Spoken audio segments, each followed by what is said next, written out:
Yeah, it's a good question. I think what happened for me was I was, I was working in radio and TV and as a singer, so I was doing all the kind of media stuff, and I knew that I loved the whole communication, if you like.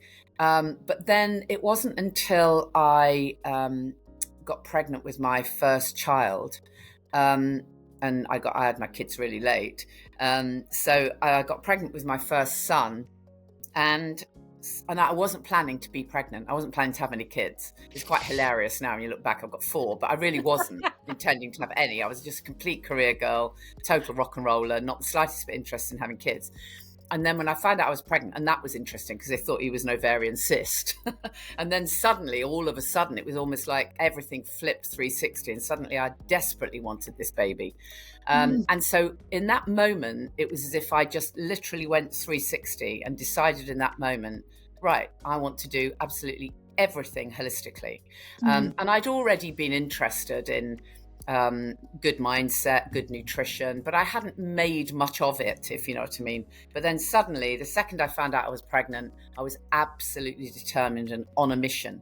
And that's when it started, really. So I did, I did do everything holistically. I had a water birth and really became fascinated and passionate about everything to do with reducing chemical load and everything else. So that's where it started, and then sort of gradually built up. And then 2006, the year that I had my fourth baby, it was a bit like having two babies, because that's when my first book came out that year. And that came about purely because of Steve's show, because I used to talk about my life on Steve's show. I used to talk about, good nutrition and holistic living and eco balls for doing your washing, and the guys would take the mick and fade me out. Oh, there she goes, cosmic bird. They kind of fade me out. But I actually was getting loads of emails and calls from people saying, listen, I know those guys sort of make fun of you, but I really am genuinely interested if I can get a natural deodorant, and I'm genuinely interested in X and Y. And so I was kind of, answering a lot of personal emails, and then a publisher came to me and said, have you thought about writing a book about this? Because you must be getting contacted by people. And I just said, no, I had never considered it because I don't think I'm a writer. She said, well, let's find out, So that publisher really kickstarted that whole career 20 years ago. I wrote my first book. And suddenly that was it. I absolutely knew my purpose. It was, to try and inspire and encourage as many people as possible to live their best life in the most holistic way. How incredible. Don't you think that life is fascinating, the way that it gives us little nudges and bumps? I mean, imagine if you hadn't have had your first son. Oh God, yeah, I know. Well, it's funny, because my when I was doing the music biz stuff, I was a singer for many years. Have you read my memoir? It's all documented in that. If you've not read it, you'll love that. From Wham to Woo, A Life on the Mic.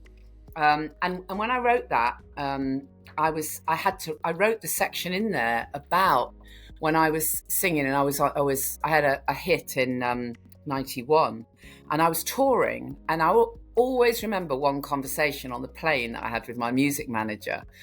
And we were having a chat, and she said, "Oh, have you thought about starting a family and all of this?" I was with the wrong guy at the time, and so I said, "Absolutely not. No way."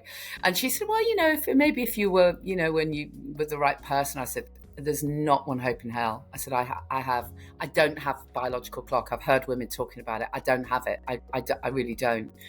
And I wouldn't know. I just would not know where to start. Wouldn't know what to do. How old were you when you were having that conversation? I was about 28, something like that. 28, 29. So easily ready to be, having those thoughts.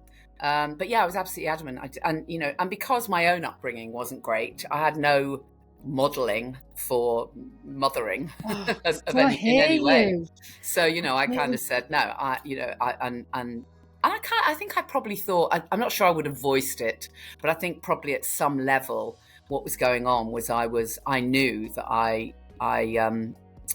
I was far from sorted myself, and I kind of didn't want to pass that on, So, and I always remember my manager saying to me, well, I think you might regret that one day. And I always remember that conversation. I said, I absolutely won't. And it's so funny, because of course then when I get pregnant with the first one, she reminds me, and then I have 3 more.